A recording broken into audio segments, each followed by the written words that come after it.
欢迎来到新闻频道，明星们很高兴您订阅了该频道。5000万成本，震耳欲聋盈利，谭健次站稳大银幕，饶小志小赚一笔。近日，内地影视迎来3部新片官宣，张子枫和张伟丽的《下一个台风》与黄晓明领衔的《阳光俱乐部》双双定档10月25日。这2部作品之前都撤档过，现在定在同一天，形成了对打格局。也不知道黄晓明能稳住阵脚，还是张子枫更胜一筹。不过从类型与规模来看，2部影片风格迥异，都属于中小成本制作，市场吸引力一般，估计没啥票房。另一部由舒淇、白客主演的《寻他》则突然空降，定档10月17日上映，意味着给这部电影宣发的时间也就1周左右。而且对打的是小李子的《一战再战》和科幻片《创战记》，预期票房不容乐观。说到舒淇，这段时间真是大爆发啊！她执导的《女孩》刚刚斩获釜山国际电影节最佳导演奖，与李心洁共同主演的奈飞剧《回魂记》也正在热播，人气太足了。老片方面都比较低迷，但在国庆档中，飞哥要说一下《震耳欲聋》，因为该片是国庆档唯一赚钱的新片。昨天我刷到78岁的大师易中天在直播间对外透露，他的《三国的星空》严重亏损，可能不会有续集了。他还说，这是他最后一次直播，电影铺成这样，他和投资方都没想到。想想看，易中天这样的文化大咖写出来的剧本都没人买单了。这不光是他的遗憾，整个档期都像被泼了盆冷水。今年国庆档电影市场，我也多次分析过了，虽然是群雄逐鹿，大片云集，但是能赚钱的新片只有《震耳欲聋》这一部。该片公映11天，内地斩获 1.91 亿票房，排名第4，其预测票房在 2.36 亿，实现了盈利。那么此片为啥能从众多新片中脱颖而出呢？飞哥分析认为，主要为以下几个方面。其一，宣发做得不错。这次《震耳欲聋》不和大哥级别的电影同时上映，而是避开其锋芒，选择10月4日公映，然后提前3天做小规模点映策略。这招实在高明啊！点映不是大张旗鼓，而是慢慢释放口碑，让观众口耳相传，剩下的就交给时间了。等啥呢？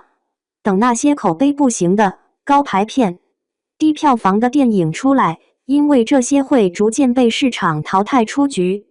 3天后，猪猪侠、三国的星空、风林火山和浪浪人生票房开始放缓，这时候震耳欲聋上映抢占他们的排片，只要口碑尚可，票房随之爆发。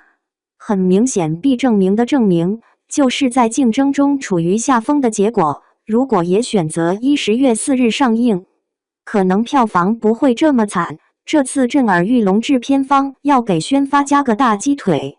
其二，成本低是一大特点。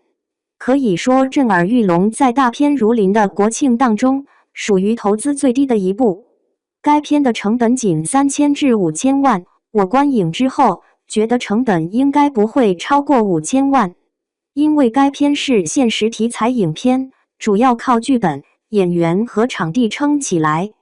场景简单，大多是生活日常家庭审戏份，这布景几个场地就能搞定，或者直接租一个真实的庭审现场，花费不大。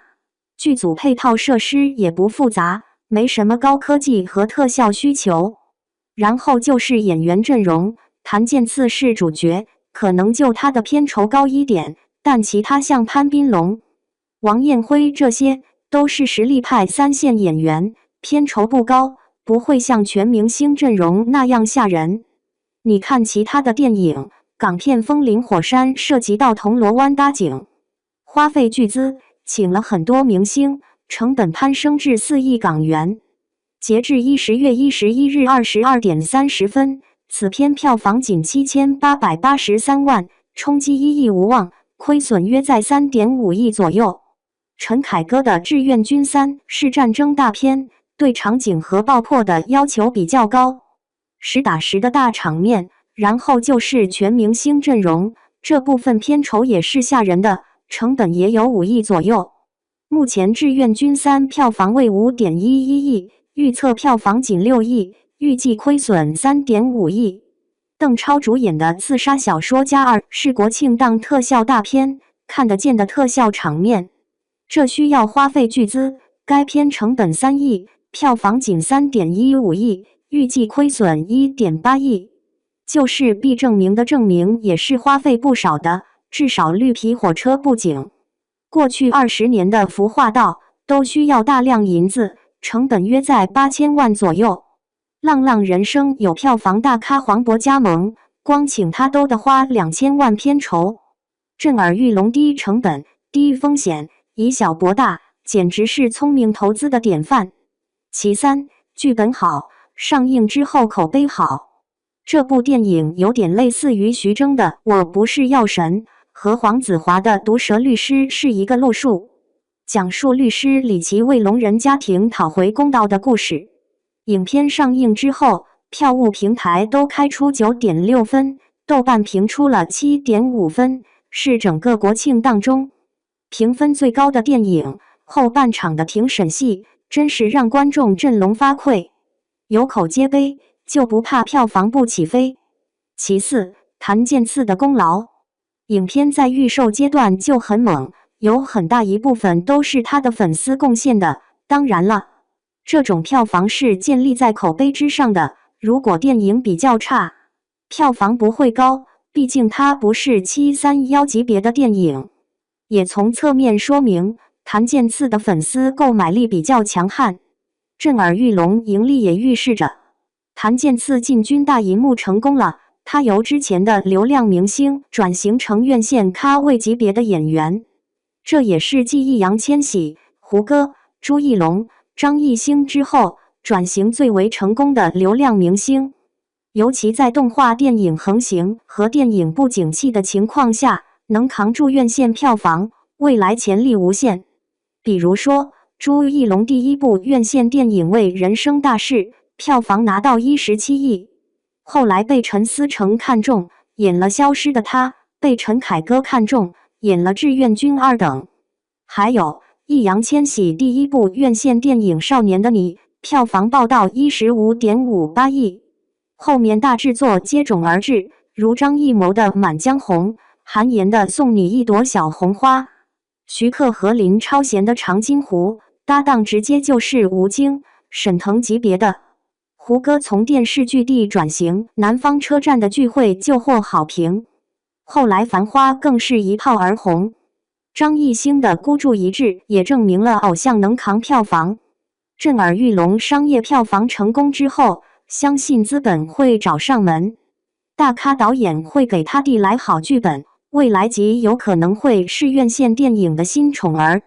再说，他在震耳欲聋中饰演的李琦相当不错。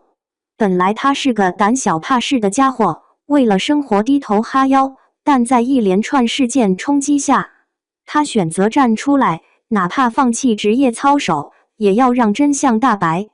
李琦的人物弧光设计的巧妙，不是一味的伪光正，而是有血有肉，让观众有着很强的代入感。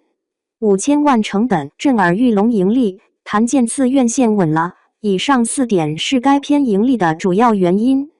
从分账票房看，制片方至少有3000万以上的纯收入，这在亏损成堆的档期里，已经很亮眼了。其他电影都在烧钱，他却实现了盈利，堪称以小博大的教科书。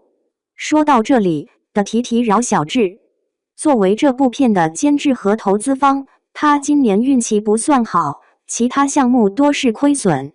暑期档的《无名之辈》否极泰来是他导演的，成本1亿，票房只收5191万，亏了7000万。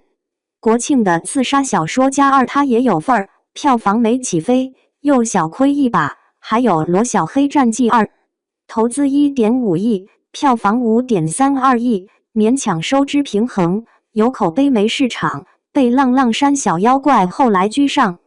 今年投资的几部片子，就这部《震耳欲聋》盈利了，虽然饶小志小赚一笔，但总算有了信心。另外，跨年档他还有一部电影即将上映，那就是刘德华和陈建斌主演的《无名之辈》，意义非凡，希望饶小志能扳回一城。总的来说，今年国庆档的战局里，《震耳欲聋》无疑是那匹最出人意料的黑马。